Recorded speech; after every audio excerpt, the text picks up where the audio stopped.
Sempat ditolak oleh LPDP 3 kali. Beberapa kali untuk retake IELTS ya. Mantan Uni Agam, paskibraka di provinsi 2004. Pernah ikut Miss Indonesia ya. And then mantan pramugari haji dan reguler Garuda Indonesia. Dan juga awardee LPDP. Dan sekarang awardee dari BPI. Nah, kayaknya hidupnya mulus-mulus aja. Untuk mencapai hal itu banyak juga kerikil-kerikil, bahkan batu besar gitu ya. Sehingga yang penting sih ketika kita jatuh bangkit lagi gitu. Sejauh apa sih signifikan risetnya Indah buat Indonesia?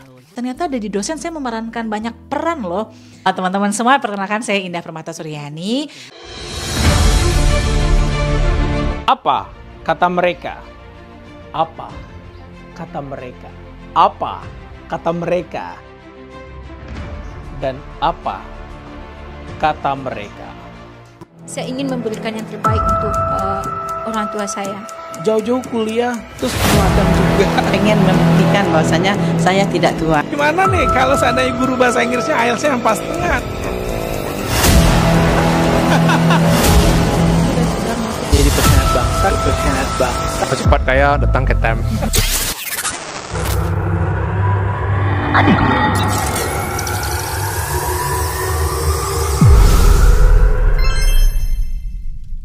Halo Timer, jumpa lagi dalam program Apa Kata Mereka. Kali ini the special guest adalah seorang yang amazing ya, multi talenta. Dan berbagai macam achievement telah diraih oleh seorang Indah Permata Suryani MSc. Is that true? Ya. Apa yang enggak? Yang pertama, mantan Uni Agam, paskibraka di provinsi 2004. Pernah ikut Miss Indonesia, ya. And then mantan pramugari haji dan reguler Garuda Indonesia. Dan juga awardee LPDP. Dan sekarang awardee dari BPI. Nah, kayaknya hidupnya mulus-mulus aja. Dan juga tentunya achievement yang terbaik yang itu adalah dosen dari Universitas Andalas, alma mater kebanggaan Indah Permata Suryani. Dan perjalanannya sudah kita ketemu 2014 pertama kali. 2014 kita sama memperjuangkan ya bagaimana kita bisa go abroad. Dan gak perlu dikenalin lagi sebenarnya Indah Permata Suryani ini. Panggung nasional, sebutin aja. Panggung Sumatera Barat dengan Mas Menteri Sandiaga Uno ya. Dengan Bapak Kadin ya, Kadin Pusat ya, Bapak I forgot his name. Is it Menteri Koperasi dan UMKM? Oh iya, Kadin Bapak yang kemarin ya lupa juga ya.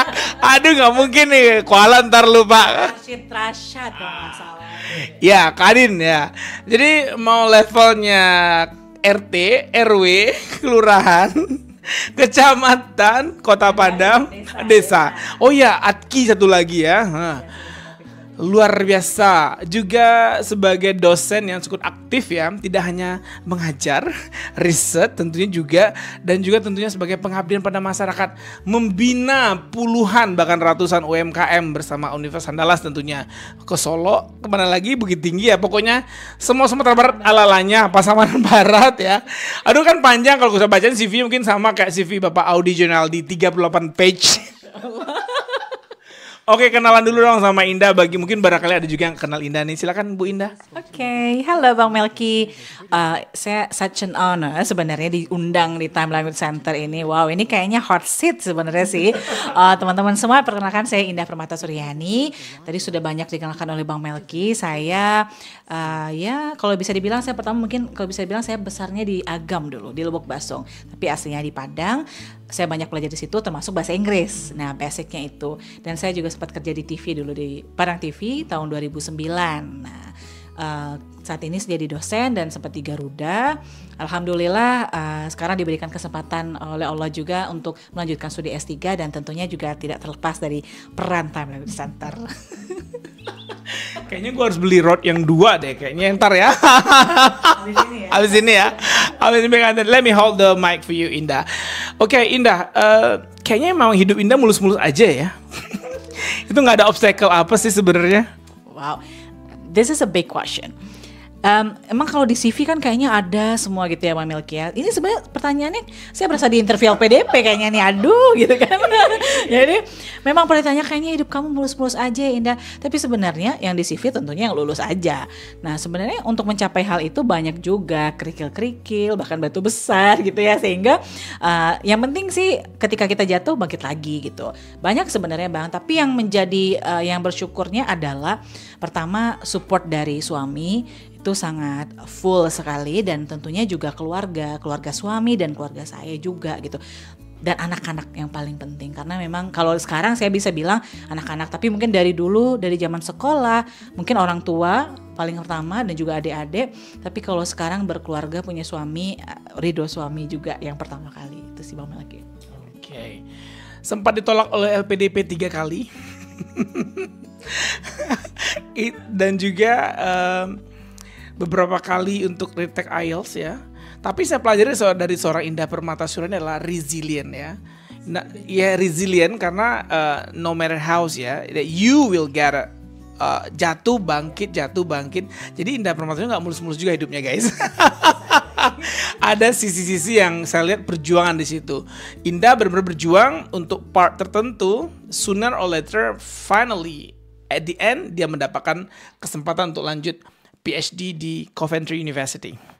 Pertanyaan pertama buat Indah, sejauh apa sih signifikan risetnya Indah buat Indonesia? Oh, this is interesting question. Kayak bahasa IELTS ya. Jadi kebetulan Indah kan basicnya accounting ya Bang. Jadi accounting and finance untuk yang di S2 di Birmingham, dan fokus researchnya itu kepada alternatif finance UMKM. Nah jadi sebenarnya ini kan salah satu juga cara kenapa tadi Mbak Melki bilang Indah juga ketemu dengan UMKM, karena memang passionnya di situ juga. Jadi mungkin sekitaran kita, apalagi di Sumatera Barat, kita banyak UMKM. Nah, kita lihat permasalahannya apa? Ya salah satunya adalah akses finance. Terus kenapa misalnya permasalahannya akses finance? Oh bisa jadi dalam penyusunan laporan keuangannya pun juga belum maksimal. Nah dalam hal ini Indah pendampingannya itu banyaknya memang situ Bang, dalam penyusunan laporan keuangan. Bahkan sekarang udah berbasis aplikasi. Nah jadi risetnya ini sebenarnya tentang mencari tahu adoption alternatif finance dalam hal financial technology.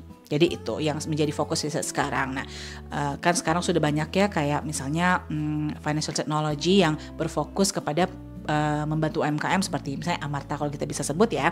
Nah, di negara lain itu sebenarnya sudah mulai teraplikasi, tapi di Indonesia karena baru, sehingga hal ini dianggap sebagai sebenarnya ini bukan, kita juga tidak membenarkan itu, tapi kita meneliti ini sebenarnya bagus nggak ya? Tapi kata orang bagus nih, beneran bagus. Jadi kita akan melihat itu nanti Bang. Jadi kita akan compare dengan negara-negara Asia yang juga mempunyai perkembangan itu.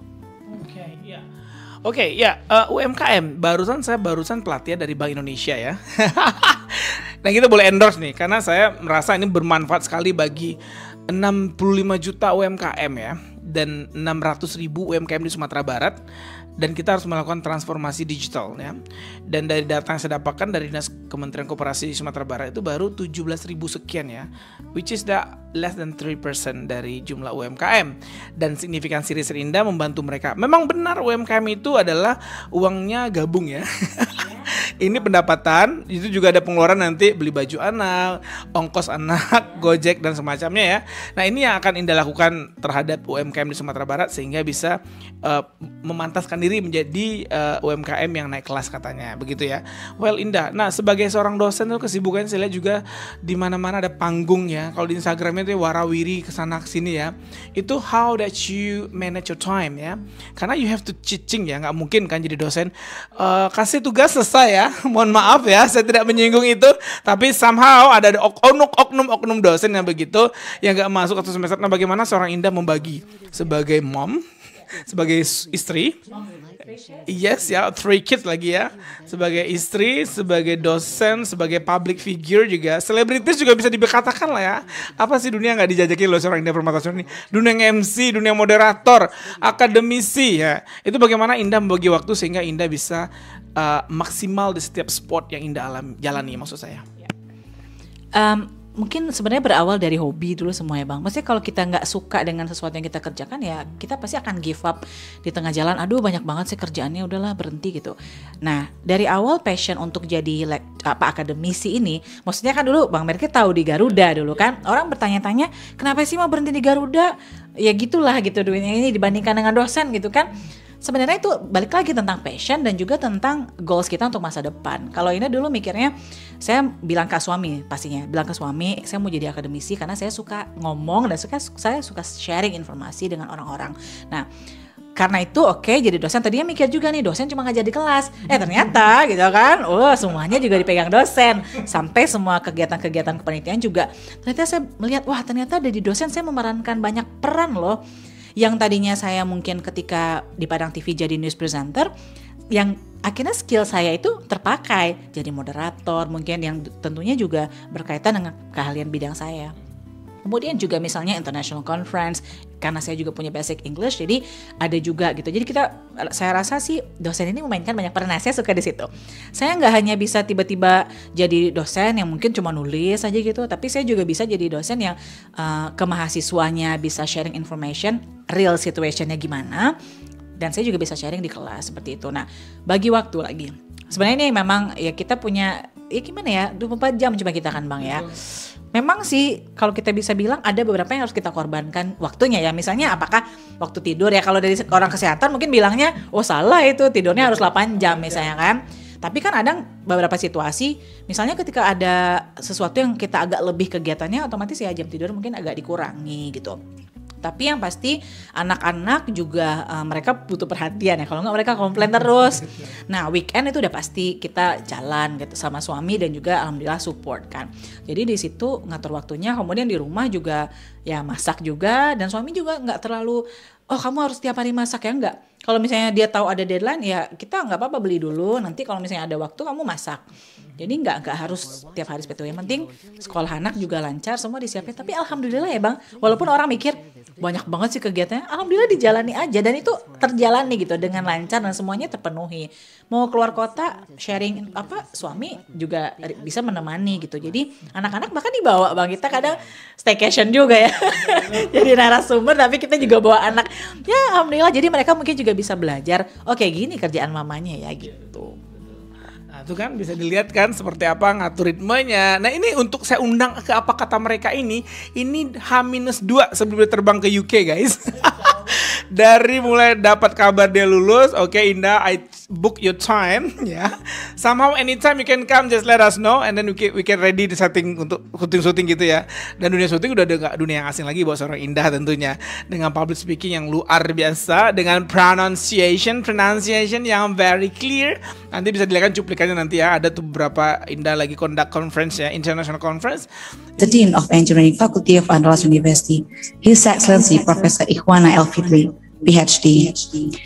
And ladies and gentlemen, we would like to also recognize the honorable keynote speakers, Dr. Danis Hidayat Sumadilaga from Institution of Engineer Indonesia. Well Indah, sejauh perjalanan Indah sampai saat ini, hal apa sih yang paling menurut Indah menjadi big obstacle untuk get your dream?